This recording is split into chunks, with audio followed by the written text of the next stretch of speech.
Salut, bienvenue sur Focus dans la série thématique Mort-Vivant. Aujourd'hui, nous sommes à l'épisode 3 qui s'intitule La révolte d'un ange. J'ai une question à te poser. Est-ce que tu sais que l'être humain n'est pas le premier à avoir chuté? Toi et moi, nous ne sommes pas les premiers à avoir chuté. Il y a eu un être avant nous qui a vécu la chute, la perdition. Il s'appelle Lucifer, devenu Satan. Et si cet épisode pouvait changer notre compréhension de l'origine du mal, et par extension, notre perception de la part de ténèbres qui est en nous, afin que nous puissions mieux lutter contre elle et mieux recevoir la lumière.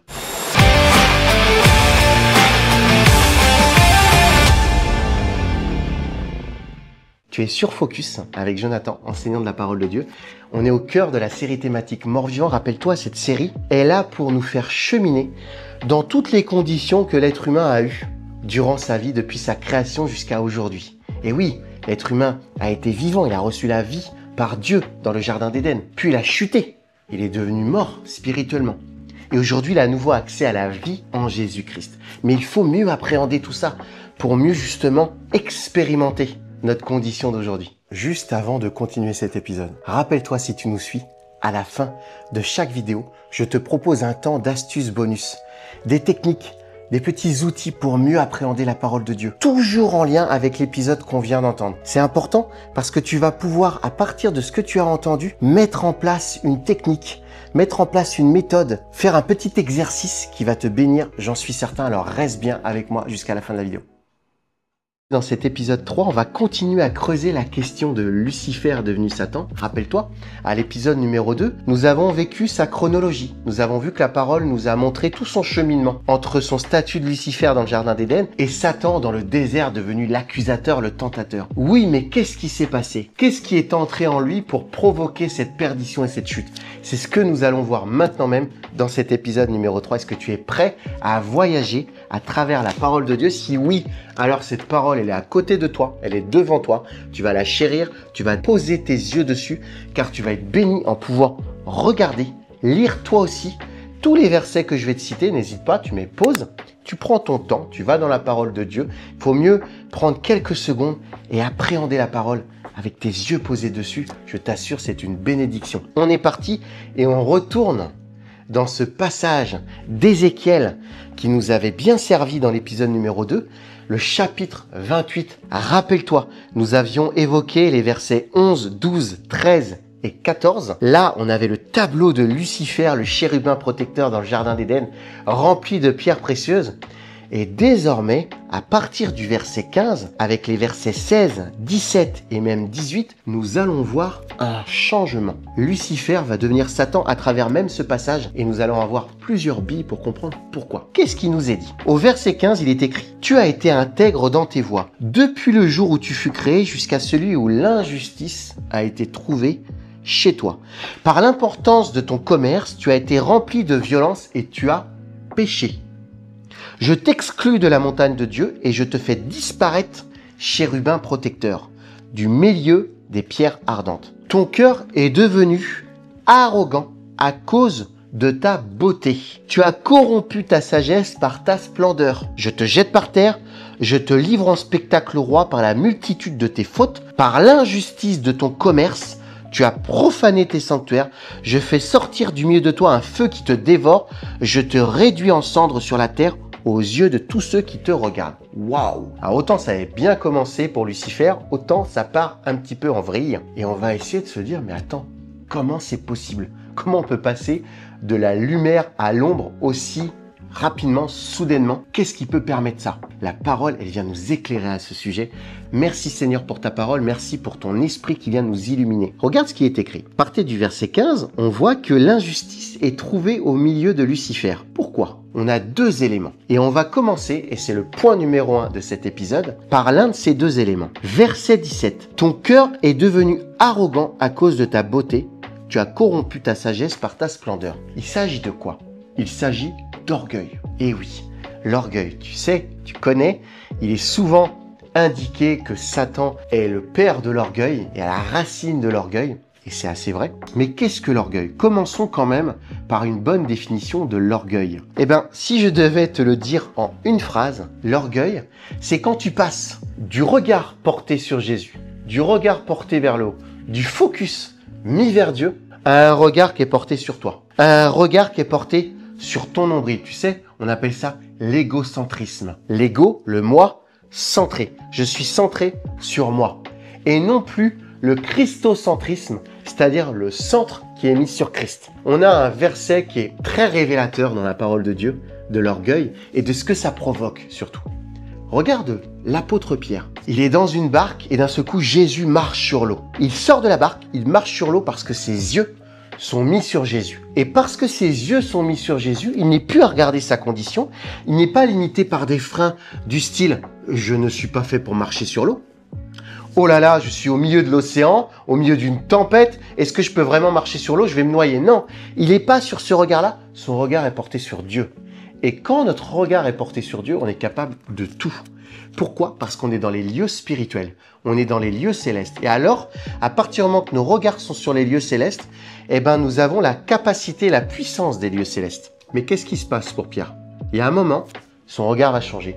Il ne va plus le mettre sur Dieu, il va le mettre sur lui. Et quand il le met sur lui, c'est la chute. Et l'orgueil provoque ça. L'orgueil, c'est quand tu changes ton regard, tu ne le mets plus sur Dieu, tu le mets sur toi. Et la Bible nous préserve, elle nous parle de l'orgueil, elle nous met en garde sur l'orgueil. Regarde quelques exemples de versets, il y en a bien d'autres, n'hésite pas à les creuser. Tu peux te faire aussi une petite thématique sur l'orgueil dans tes études, tu vas être béni, tu vas voir, c'est important. Qu'est-ce que la Bible nous dit sur l'orgueil? Elle nous parle d'un poison.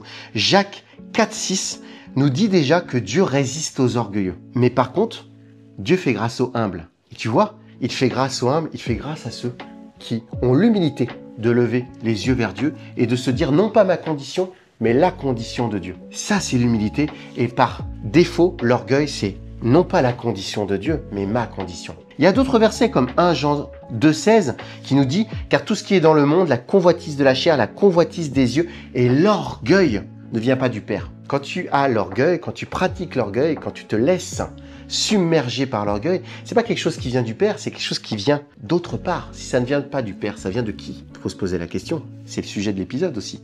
On a aussi Romains 12,3 qui dit qu'aucun de vous n'ait une trop haute opinion de lui-même. C'est l'orgueil. L'orgueil, c'est souvent attaché à un regard sur moi, mais à un regard avec une haute opinion. Mais j'ai envie de te dire une chose. L'orgueil, de manière plus générale, génère la perdition, mais il faut bien comprendre que l'orgueil, c'est pas toujours parce que tu portes un regard un peu trop glorieux sur ta personne. Même si tu portes un regard mauvais sur ta personne, si tu te, comme on dit, si tu te descends, si tu es là et que tu te maltraites toi-même en disant « je ne vaux rien, je ne suis rien, je ne suis pas beau, je ne suis pas intelligent, etc. » Tu es quand même en train de poser ton regard sur toi. Parce que crois-moi, quand tu poses ton regard sur Dieu, lui, Dieu ne te dira jamais ça. Il ne te dira jamais que tu es aussi beau que lui, plus beau, que tu es le plus beau de tout le monde. Mais il ne te dira pas non plus l'inverse. Et le problème, c'est que un regard posé sur nous, quelle que soit la raison et quel que soit le prisme d'entrée, est un regard égocentrique qui génère une chute et une perdition. Attention, c'est toujours d'actualité aujourd'hui. Tout ce que je te dis là, tout ce qu'a vécu Lucifer devenu Satan est toujours d'actualité et tu vas même voir qu'en plus d'être d'actualité, c'est une arme et un outil qu'il est toujours en train d'utiliser dans ta vie et dans ma vie. Point numéro 2, parce que l'orgueil, c'est une chose. Ézéchiel nous en parle. Mais il y a une deuxième chose qui, associée à l'orgueil, elle va générer un cocktail explosif au sein de Lucifer. Et par là même, ça peut être le cas au sein de toi et de moi. Regarde ce qui nous est dit. Dans le verset 16, mais aussi le verset 18, répété 2 fois, il est écrit par l'importance de ton commerce ou, au verset 18, par l'injustice de ton commerce. Satan était commercial? On n'était pas au courant? Qu'est-ce que ça veut dire? Alors, petite parenthèse. C'est très important quand on lit la parole, quand on la reçoit, quand on l'étudie, d'aller voir le sens des mots. Regarde, dans l'Ancien Testament, tu peux aller étudier la langue hébraïque, tu as plein d'outils aujourd'hui sur Internet, elle va te donner la racine des mots, le sens de ce qu'il veut dire. Il en va de même pour le Nouveau Testament avec la langue grecque. Et là, quand on va voir ce que veut dire le mot commerce, il est question de colporter. Intéressant. Qu'est-ce que c'est colporter? Jadis, au Moyen-Âge, il existait des gens qu'on appelait des colporteurs. Ils étaient là, en fait, pour aller diffuser une parole, diffuser un message, diffuser une information. Des fois, ils étaient envoyés de la part d'un roi envers un peuple, etc. Ils diffusaient quelque chose. Il y avait aussi une racine un peu négative dans ce mot-là parce que souvent, on pouvait être amené à diffuser un ragot. Tu sais, quelque chose de faux. Dis-toi bien une chose. Si Satan a généré un commerce de colportage, s'il est devenu un colporteur, c'est qu'il a entendu quelque chose. Un colporteur ne peut jamais que répéter. il va colporter à partir d'une racine, à partir d'une phrase, d'un mot entendu. Alors, il faut que nous nous posions la question suivante. Qu'est-ce que Lucifer a entendu qui aurait généré chez lui un commerçant injuste et qui serait venu associer à l'orgueil, le faire clairement shifter et basculer du côté ténébreux? Allons voir dans Genèse 1,26, nous allons avoir, je le crois, la réponse encore une fois par la parole de Dieu. Qu'est-ce qu'elle nous dit cette parole? Genèse 1,26, Dieu dit, verset tellement connu, « Faisons l'homme à notre image, selon notre ressemblance. » Lucifer, il a entendu cette phrase. Et là, ça a généré chez lui un deuxième mécanisme, si on peut l'appeler comme ça, quelque chose qui est entré, associé à l'orgueil, la comparaison. La comparaison, l'amertume, la rancœur et même la colère. Cette logique de « je me compare ». Regarde bien à quel point l'orgueil est associé à la comparaison. C'est normal, c'est cohérent. Quand je suis orgueilleux, rappelle-toi, c'est que je mets mon regard sur moi. Je commence à regarder ma condition. Mais quand j'arrête de regarder à Dieu et je regarde ma condition, automatiquement, je vais te pousser, entraîner à regarder la condition des autres. Où est-ce que se situe ma condition par rapport aux autres? Je ne le fais pas quand je regarde Dieu, parce que personne n'est égal à Dieu. Il n'y a pas de comparaison différente à Dieu. Quand je regarde à Dieu, j'oublie ma comparaison, je regarde sa comparaison, elle m'est suffisante. Dieu est souverain, ce n'est plus moi qui vis, c'est Christ qui vit en moi. Oui, mais quand je regarde ma condition, quand je regarde à moi, j'ai besoin de regarder aux autres. Et je me compare. Les deux sont liés et quand les deux sont associés, ça génère, je te le répète, un cocktail explosif. La Bible elle nous en parle aussi de la comparaison, de la jalousie. Galates 5,26, n'oublie pas, tu mets pause, tu vas creuser dans ta parole. Ne cherchons pas la vaine gloire en nous provoquant les uns les autres, en nous enviant les uns les autres. Comparaison. Jacques, chapitre 3, versets 14 à 16. Si vous avez dans votre cœur une jalousie amère, jalousie, amertume, ce n'est pas la sagesse d'en haut. Car là où il y a la jalousie et la rivalité, il y a le désordre. Rappelle-toi, dans les passages qu'on a lus dans Ézéchiel, il était question d'avoir corrompu ta sagesse. Et oui, ce n'est pas la sagesse d'en haut. La sagesse est corrompue quand il y a jalousie. Et ça crée le désordre. Le désordre est entré dans Lucifer. Tout a basculé. Alors, tu vas me dire, Jonathan, comment on peut savoir que Lucifer a entendu cette phrase dans Genèse 1,26? On ne connaît pas trop les origines de Lucifer. On va essayer de répondre à cette question. On a un élément qui nous fait dire que Lucifer était dans le jardin d'Éden. Rappelle-toi, Ézéchiel, chapitre 28 toujours, verset 13, « Tu étais en Éden, le jardin de Dieu. » On sait donc que Lucifer était en Éden. Quand Dieu dit « Créons l'homme à notre image », on est à peu près dans ce moment-là, dans cette temporalité-là. Donc déjà, cet argument peut laisser entendre que Lucifer était là et a entendu cette phrase. J'en ai un autre argument. Il n'est pas vérifiable par la parole de Dieu, mais le Saint-Esprit peut te conduire, rappelle-toi, à une plus grande révélation de la parole de Dieu. Il veut illuminer la parole dans ta vie. Donc si tu le laisses faire, il peut te conduire à des révélations bien plus importantes. Beaucoup de théologiens, notamment parmi eux Saint Augustin, défendaient la thèse que les anges avaient été créés au jour 1 lorsque Dieu sépare les ténèbres et la lumière. Rappelle-toi, le jour 1, Genèse 1, on est au tout début, au tout commencement. Dieu, il va faire un premier acte, un acte de séparation. Il y a les ténèbres, il va dire que la lumière soit, et il va séparer les ténèbres et la lumière. Et il faut bien comprendre que les anges, souvent on les considère comme les êtres de lumière. Et ce n'est pas un hasard, le nom Lucifer lui-même veut dire être de lumière. Ce sont des êtres de lumière, donc quelque part, on peut largement estimer qu'ils sont créés dans la lumière. Donc quand Dieu dit que la lumière soit, quelque part en même temps, Dieu est créateur, il a un acte de création, et il crée ses anges, ceux qui entourent Dieu. Mais il les crée à partir quand même d'un acte de séparation avec les ténèbres. Les ténèbres et la lumière, ils sont intrinsèquement liés. Petit exercice, ferme tes yeux, tu vois plus rien, c'est les ténèbres. Et tu ouvres tes yeux, et il y a la lumière. En fait, les ténèbres, c'est jamais qu'une absence de lumière. Ce que je veux te dire par là, c'est que les deux sont intrinsèquement liés et on peut largement se dire que peut-être Dieu a tout créé d'une séparation ténèbres et lumière et que quelque part, en tout être, il y a toujours une part de ténèbres et de lumière. Et on a quelques éléments bibliques qui viennent confirmer ça. Par exemple, dans le jardin d'Éden, au milieu du jardin, 2 arbres. On en reparlera de ça. L'arbre de vie, juste à côté de l'arbre de la connaissance du bien et du mal. L'arbre de vie, la lumière, la vie. Jésus a dit, je suis la lumière du monde. La lumière, la vie.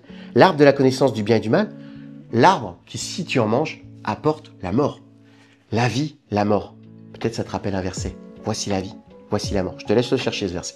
Voici la vie, voici la mort. Choisis. C'est le combat de tous les êtres humains et ça a été le combat de Lucifer. voici la vie, voici la mort, la lumière, les ténèbres, choisis. Et quand les ténèbres se sont révélées au milieu de Lucifer, il a basculé. Sa réalité, c'est notre réalité. J'ai envie de terminer par le parallèle qui existe entre Lucifer et nous. Et il est très important. Comprends bien une chose. Lucifer, quand c'est entré en lui, tu vas voir que ce qu'il a fait, c'est de vouloir le diffuser. Tu te rappelles, à l'épisode numéro 2, on a dit qu'il était le tentateur. Le tentateur, il te tente. Il te tente à te ramener à sa condition. Sa condition, c'est un être de lumière qui a basculé vers l'ombre. Sa condition, c'est un être qui a laissé l'orgueil et la comparaison entrer en lui. Et aujourd'hui, il va toujours faire la même chose dans ta vie, dans ma vie. Il va vouloir générer l'orgueil et l'associer à la comparaison. Et il sait très bien que si ça a été un cocktail explosif dans sa vie, alors ça sera aussi un cocktail explosif dans la tienne. Et on va creuser dans l'épisode à venir que c'est un plan qu'il a mis en œuvre dès le jardin d'Éden et qu'il a mis en œuvre face à Adam et Ève. Et tu sais quoi? Tu vas voir au fur et à mesure de cette série thématique mort-vivant que son œuvre, son plan, il continue à le mener. Et il a toujours les mêmes outils, il ne change pas d'outils parce qu'ils sont toujours aussi efficaces. Mais il y a un outil qui est plus efficace que les siens, c'est la parole de Dieu. Et quand la parole de Dieu, tu y as accès, quand la parole de Dieu génère des révélations chez toi, et avec cet épisode, tu comprends mieux le pourquoi. Si tu comprends mieux le pourquoi, tu comprends mieux le comment. Et si tu as le pourquoi et le comment, tu as une arme pour le contredire. Et ça, c'est vital dans notre vie. C'est pour ça que j'ai à cœur de te transmettre tout ce que Dieu m'a donné. On va se diriger dans l'épisode numéro 4. Avant ça, si tu n'es pas encore abonné à cette chaîne, vas-y, fais le pas de foi. Dieu bénit la foi. On sera vraiment heureux que tu nous rejoignes, qu'on chemine ensemble et tu seras le premier à savoir quand il y aura un nouvel épisode qui arrive. C'est important de s'abonner. N'hésite pas à liker, ça nous fait plaisir. On a besoin aussi d'être encouragé. Est-ce que ce verset a parlé à ton cœur? Est-ce qu'il a fait écho à ton cœur? S'il a créé quelque chose chez toi, like, comme ça, nous, on se dit, merci Seigneur, ton message, à travers nous, fait écho au cœur de tes enfants. N'hésite pas à nous partager tes commentaires. Nous serons heureux de les lire et de te répondre parce que c'est interactif, Focus. On veut discuter avec toi. On veut cheminer avec toi. On va se plonger en esprit. On va aller au cœur du jardin d'Éden. Et on va voir comment Satan, désormais pollué, va vouloir à son tour polluer l'être humain. Il va vouloir l'attaquer. Et il faut qu'on comprenne son plan. Alors je te dis à très très vite dans Focus, mais d'ici là, reste avec moi parce qu'à la fin de chaque épisode, je te propose un petit bonus, une astuce pour mieux appréhender la parole de Dieu qui, je le crois, est bénissant. Dans le nom de Jésus-Christ, je te dis à très très vite sur Focus. Merci de nous avoir suivis. Tu as bien fait de rester à la fin de cet épisode numéro 3 qui parle de la chute de Lucifer pour qu'on vive ensemble ce temps bonus en lien avec cet épisode. On a vu que Lucifer a changé de condition. Il a été transformé d'une certaine manière. Il a chuté. Il est devenu Satan. Sa condition a changé. Tu vas le voir par la suite. Il va conduire l'homme à ce changement de condition. L'homme aussi va chuter. Quelque part, Lucifer a oublié qui il était. Il a oublié qu'il était un ange, créé par Dieu, un être merveilleux, oui, à sa place, pas un adversaire, pas un accusateur. Dieu ne l'a pas créé comme ça. L'être humain aussi, il a oublié qui il était. L'être humain, il a oublié qu'il était un être d'esprit. On en reparlera de ça. Qu'il était un être à l'image et à la ressemblance de Dieu et non pas un être naturel. Un être avec une naissance, une mort, vivant seulement dans le monde, éloigné de Dieu, seulement à partir de strates naturelles. Il a oublié qui il était. Il y a un verset qui nous en parle dans la Bible. Dans Jacques 1, versets 23, 24, 25, Jacques nous dit, tu sais, l'homme qui se présente devant Dieu, c'est comme s'il se présentait devant un miroir. Il regarde à travers ce miroir et il voit qui il est. Mais s'il se distancie de ce miroir, s'il s'éloigne de ce miroir, il oublie qui il est. Il parle de quel miroir, Jacques? Il parle de la parole de Dieu. La parole de Dieu est un miroir. Sur Focus, on veut chérir la parole de Dieu. On veut lui redonner sa place. On veut dire ce qu'elle est. Elle est une arme, elle est beaucoup de choses. Elle est bénissante pour toi. Il faut te l'approprier, il faut la chérir. Et elle est aussi un miroir dans ta vie. Un miroir reflétant quoi? Reflétant qui tu es véritablement. Petit exercice. Tu as un miroir chez toi, le miroir naturel, tu sais, qui reflète ton image. Souvent, ce miroir est très utilisé. On passe du temps devant ce miroir pour voir si on est bien coiffé, pour voir si on est bien habillé. Oh, là, j'ai un petit truc ici. On passe du temps. Des fois, on se regarde. On est en train de se commenter. On est en train de se dire, ouais, on est pas mal. Ah, pas terrible. Et ça prend du temps. Et puis ensuite, on repart dans la chambre pour se changer. Parce qu'on a vu que le blanc, ça passait pas avec le bleu, etc. Je critique pas ça. mais je t'assure que si tu devais passer beaucoup de temps devant un miroir, tu devrais passer beaucoup de temps devant le vrai miroir, celui qui te montre ta vraie image, le miroir qui est indispensable à ta vie, le miroir spirituel qu'est la parole de Dieu. Tu vois comment tu te présentes devant ce miroir? Tu es là, tu t'autocritiques, tu es là, tu es en train de voir ce qui va pas, ce qui vient, tu fais des modifications, des changements, tu valides, tu ne valides pas. Fais la même chose devant la parole de Dieu, sauf que devant la parole de Dieu, tu vas laisser le Saint-Esprit faire à ta place. Tu vas te présenter devant elle et tu vas lire un verset qui va te dire qui tu es. Ça va te toucher, tu vas dire « Ah oui, c'est merveilleux ». Des fois, tu vas lire un verset qui va te dire qui tu es vraiment et tu vas te dire « J'aime pas ça, c'est pas moi ça ». En fait, ça va mettre la lumière sur l'opposition qu'il y a entre le toi actuel et le toi que tu es censé devenir. C'est dur, ça fait mal, je le sais. Laisse le Saint-Esprit t'accompagner dans ce processus. Reste au contact de la parole va te bénir et elle va te ramener à qui tu es vraiment. Sois humble, laisse-toi toucher, laisse-toi saturer. Le Saint-Esprit, à travers les versets de la parole de Dieu, va apporter les modifications nécessaires. Tu vas changer de t-shirt, tu vas changer de jean, tu vas changer de coupe de cheveux spirituelle. Il va te ramener à ta condition première, à celle que Dieu veut pour toi. C'est important. Alors tout ce que tu as repéré, tout ce que tu pouvais faire devant le miroir naturel, fais-le devant le miroir spirituel. Va devant la présence de Dieu et dis au Seigneur, allez, voici mon reflet. S'il faut changer des choses, fais-le. Je veux me reconnaître être une créature merveilleuse, comme Jérémie le faisait dans la parole. Oh Seigneur, je te loue pour la créature merveilleuse que je suis. Oh Seigneur, merci pour cette créature merveilleuse que la parole va te permettre d'avoir. C'est comme ça que tu vas te voir. Mais pour ça, il faut que tu passes du temps devant le miroir spirituel qu'est la parole de Dieu. Passe un tout petit peu moins de temps devant ton miroir physique qui ne reflète après tout que ton apparence, que ton corps, qu'une enveloppe. On parlera de ça. Passe du temps dans le miroir spirituel qui est la parole de Dieu qui représente qui tu es véritablement. Je te bénis, je prie désormais que ton miroir principal, que le seul miroir qui compte dans ta vie soit la parole de Dieu et que tu sois restauré à l'image et à la stature parfaite de Jésus-Christ. Sois puissamment béni. À très très vite sur Focus.